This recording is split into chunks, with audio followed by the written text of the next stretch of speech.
बारिश के चलते रैली में पहुंचे लोगों को उल्टे पांव आना पड़ा। भीड़ तो हुई मगर साथ साथ कुर्सियां भी खाली होती चली गई। अमित शाह नहीं आए, पर फोन से उन्होंने रैली को 2 मिनट के लिए संबोधित करते हुए कहा कि फिर आऊंगा और आपसे मुखातिब होना मेरे लिए सौभाग्य की बात होगी। आगामी वर्ष लोकसभा के चुनावी आहट में हरियाणा प्रदेश की जमीन पर भाजपा ने अपनी जीत के बीज बोने शुरू कर दिए हैं। प्रदेश की 10 लोकसभा सीटों पर जीत के लिए भाजपा गुमान में है और हैट्रिक की तैयारी अभी से शुरू कर दी है। रविवार को इस कड़ी में प्रदेश में पहली फरीदाबाद और अब दूसरी सोनीपत लोकसभा की रैली गोहाना में आयोजित की गई, जिसमें केंद्रीय गृह मंत्री अमित शाह को आना था और उनके आगमन को लेकर पिछले सप्ताह भर से प्रदेश और केंद्रीय एजेंसियों ने डेरा डाल रखा था। मगर रैली में अमित शाह खराब मौसम होने के कारण नहीं आ सके। रैली में मुख्यमंत्री मनोहर लाल खट्टर और प्रदेश अध्यक्ष के अलावा सांसद रमेश कौशिक तथा प्रदेश के अध्यक्ष ओपी धनखड़ ने मंच को संभाला और अपनी सरकार की उपलब्धियों पर बात की। हालांकि लोगों को इस रैली से उम्मीद थी कि शायद कोई तोहफा भी मिल सकता है, लेकिन बारिश कारण जनता देखती रह गई और धीरे धीरे अधिकतर लोग रैली से निकलते ही दिखाई दिए। रैली को अमित शाह ने फोन से ही 2 मिनट के संबोधन में कहा कि यह रैली अगले साल के लोकसभा चुनाव जीतने का शंखनाद है। हमने 8 साल में वे कार्य किए हैं जो पिछले 7 दशक तक नहीं हो पाए। इस मौके पर सीएम मनोहर लाल खट्टर ने कहा कि प्रदेश और केंद्र की सरकार मिलकर भ्रष्टाचार को खत्म कर गरीब लोगों के लिए जो योजना बना रही है उससे अंतिम व्यक्ति के लोग अपना जीवन बेहतर बना रहे हैं। इसलिए वे विकास के नाम पर तीसरी बार सत्ता में आएंगे। देश के वीरों का सम्मान करने के लिए नरेंद्र मोदी ने जो बीड़ा उठाया है उससे हम गौरवान्वित महसूस करते हैं। इस मौके पर कृषि मंत्री जेपी दलाल, पानीपत ग्रामीण विधायक महिपाल ढांडा, राज्यसभा सांसद कृष्ण पवार, संसदीय समिति की सदस्य सुधा यादव, जिला अध्यक्ष तीरथ राणा आदि मौजूद रहे। आज इस रैली में मैं बड़े मन से आप लोगों को मिलने आना चाहता था, परंतु खराब मौसम के कारण हेलीकॉप्टर उठाने की परमिशन नहीं है। मैं गाड़ी से आने के लिए भी निकला, मगर 2 घंटे तक वहां पर भी मौसम गिर रहा है, बारिश होने की संभावना है। तो मनोहर जी का निवेदन था कि मैं टेलीफोन पर ही आपसे बात करूं। मित्रों, आने वाले दिनों में आज हमने जो गोहाना में रैली रखी है उसका मकसद है कि 2024 के चुनाव में हरियाणा की सभी सीटों पर कमल खिले और हरियाणा की जनता फिर से एक बार माननीय नरेंद्र मोदी जी को प्रधानमंत्री बनाने के लिए वोट करे।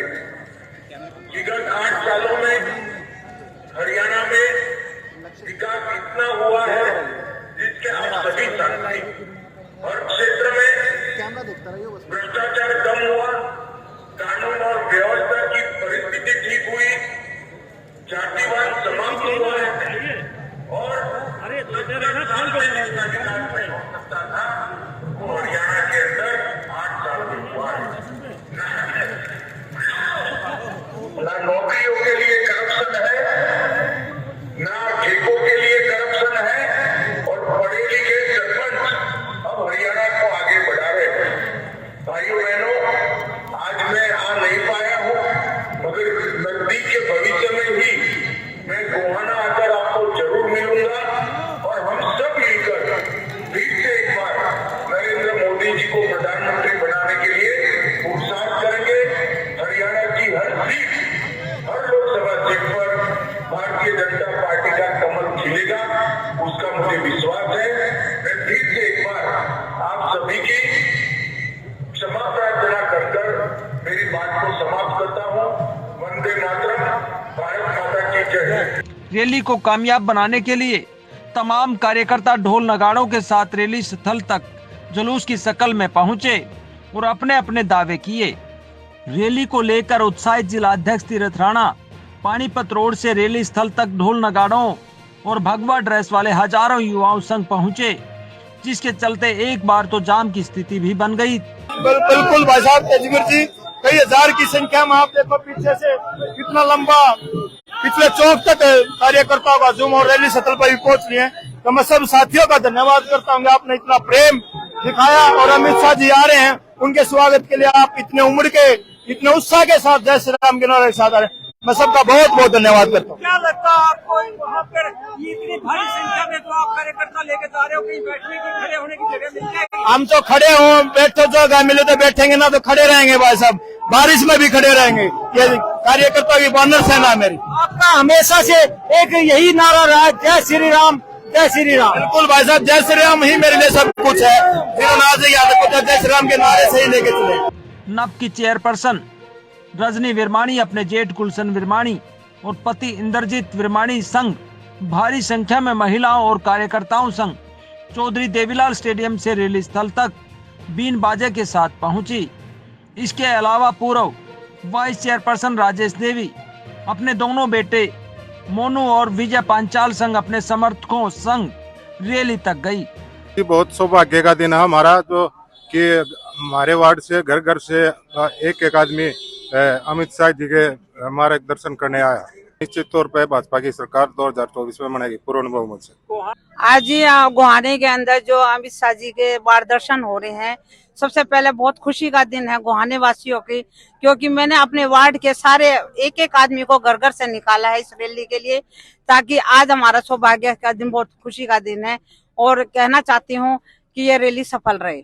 इस दौरान शहर की पार्षद अंजू कालरा ने भी अपने समर्थकों सहित रैली में पहुंचकर अपना दम दिखाया।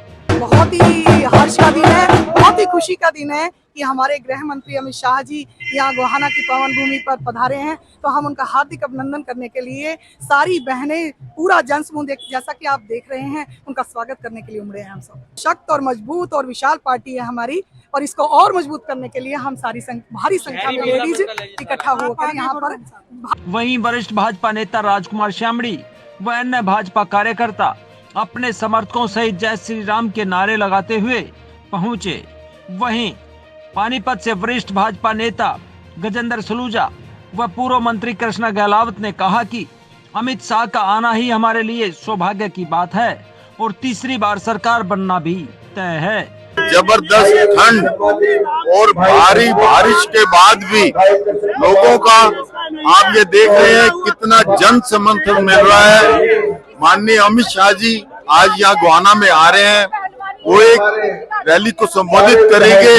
तो आज आप युवा का जोश देख रहे हो, बुजुर्गों का जोश देख रहे हो, सभी लोग यहाँ भाजपा के लिए यहाँ आए। 2024 में ये तो हर जगह आप कहीं भी जाके देख लीजिए, किसी भी समाज में किसी भी व्यक्ति से बात करके देख लीजिए, 2024 में मोदी जी जितनी सीटें हमारे पास पहले आई हैं उससे भी ज्यादा बहुमत से आ रहे हैं। बहुत बड़ी रैली होने जा रहा है, भीड़ देखिए, चारों तरफ भीड़ है। क्या मैसेज देके जाएंगे आज अमित शाह जी, क्या लगता है आपको? अमित शाह जी आ रहे हैं, कोई ना कोई मैसेज बढ़िया देके जाएंगे। प्रदेश को हमारे आने वाले 2024 के चुनाव के तैयारियों का ये शुरुआत है, तो वर्कर्स में जोश भर के जाएंगे। तथा रैली में उत्साह देखकर तो लगता है कि बनी बनाई सरकार पर लोगों ने एक बार फिर मोहर लगानी है। रैली के समापन पर लोग अमित शाह के फोटो लगे बैनर पर हाथ साफ करते नजर आए। की बजाय और टेलीफोन से हमको आशीर्वाद देते, उनका आशीर्वाद हमको मिला। हमने आज उनकी जो पूरी बात सुननी थी वो पहले नहीं सुन पाए, दोबारा से उनको बुलाएंगे। निश्चित रूप से उनको आपके सामने मार्गदर्शन करने के लिए कहेंगे, तो उनका हमें बहुत लाभ मिलेगा। आज आप रैली में आए, इतनी बड़ी संख्या में आए, आपका बहुत बहुत आभार, बहुत बहुत धन्यवाद। बेरोजगार होते हैं, इसके कारण से उनको बेरोजगारी का बढ़ा हुआ आंकड़ा मिलता है, तो निश्चित रूप से उस प्रभाव के अंतर्गत वो कहेंगे कि बेरोजगारी ज्यादा हो गई। हम गरीब लोगों को रोजगार देने के लिए उद्योग लगाए, लघु उद्योग भरपूर मात्रा में, लगभग 8.5 लाख लोगों को प्राइवेट रोजगार मिला है। 1 लाख के लगभग लोगों को हमने सरकारी पक्की नौकरियां दिलाई हैं, और ऐसे ऐसे ही आउटसोर्सिंग पर HKR के माध्यम से भी हमने लोगों को रोजगार दिलाया है। मुख्यमंत्री अंत्योदय परिवार योजना के अंतर्गत 32,000 लोगों को सीधा लाभ हमने दिलाया, चाहे बैंक से लोन है, चाहे सरकारी ग्रांट है, इस प्रकार के सारे लाभ उनको दिए गए हैं। सबने अपनी आय को बढ़ाने के उद्यम किए हैं। कहाँ से आए हैं आप? नए बात से। और इस ड्रेस में? अच्छा, ये किस खुशी में है? रैली की खुशी में। अमित शाह आ रहा है, पता है, उसको सुनने के लिए आए हैं। लेकिन ये ड्रेस किसने सुझाव दिया आपको कि ऐसा पहन के चलना? डांस करोगे? हैं? जगत महान न्यूज के लिए गोहाना से सारिका नरवाल के साथ तेजवीर सिंह की रिपोर्ट।